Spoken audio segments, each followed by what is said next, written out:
ഇന്നൊരു കുഴിമന്തി ആയാലോ? അതും വീട്ടിലുള്ള ചേരുവകൾ വെച്ച് എളുപ്പത്തിൽ ഉണ്ടാക്കാൻ പറ്റും. അപ്പോൾ ഈ ചാനൽ ആദ്യമായിട്ടാണ് ആരെങ്കിലും കാണുന്നതെങ്കിൽ ഒന്ന് സബ്സ്ക്രൈബ് ചെയ്യണേ.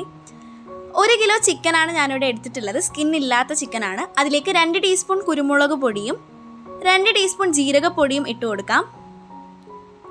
ഒരു ക്യാപ്സിക്കം ചോപ്പ് ചെയ്തതും കൂടെ ഇട്ട് കൊടുക്കാം.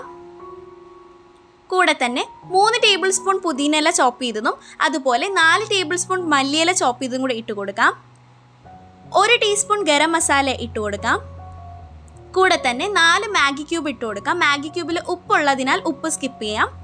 റെഡ് ഫുഡ് കളർ കൂടെ ചേർത്ത് കൊടുക്കാം. മന്തിയുടെ ചിക്കൻ ടെക്സ്ചർ വരാൻ വേണ്ടിയിട്ടാണ്. 1/2 കപ്പ് സൺഫ്ലവർ ഓയിൽ കൂടെ ചേർത്ത് നല്ല രീതിയിൽ തിരുമ്മി പിടിപ്പിച്ച് 1 മണിക്കൂർ റെസ്റ്റ് ചെയ്യാൻ വെക്കാം. 1 മണിക്കൂറിന് ശേഷം മീഡിയം ഫ്ലെയിമിൽ വെച്ച് ഓരോ സൈഡും 20 മിനിറ്റ് വെച്ച് കുക്ക് ചെയ്തെടുക്കാവുന്നതാണ്.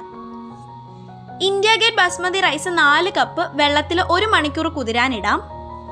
2 ടീസ്പൂൺ നാരങ്ങ നീരും 2 ടീസ്പൂൺ സൺഫ്ലവർ ഓയിലും കൂടെ തന്നെ ആവശ്യത്തിന് ഉപ്പും 8 ഏലക്കയും 15 ഗ്രാമ്പൂവും 2 ടീസ്പൂൺ കുരുമുളകും രമ്പയില ചെറുതായി അരിഞ്ഞതും 2 ഉണങ്ങിയ നാരങ്ങയും 1 ബേ ലീഫും ഇട്ട ശേഷം തിളച്ച് വരുന്ന സമയത്ത് കുതിർത്ത് വെച്ചിരിക്കുന്ന അരി കൂടി ഇട്ട് അരി 1/4 വേവ് ആകുമ്പോൾ ചിക്കന് മുകളിൽ ദം ചെയ്ത് ഇതുപോലെ 6 പച്ചമുളക് കുത്തിവെച്ച ശേഷം ആവശ്യത്തിന് യെല്ലോ ഫുഡ് കളറും കൂടെ ചേർത്ത ശേഷം സ്മോക്ക് കൊടുക്കാം.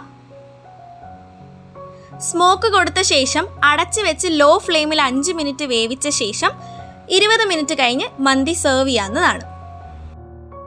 ഈ വീഡിയോ ഇഷ്ടപ്പെട്ടാൽ ലൈക്ക് ചെയ്യാനും സപ്പോർട്ട് ചെയ്യാനും മറക്കല്ലേ.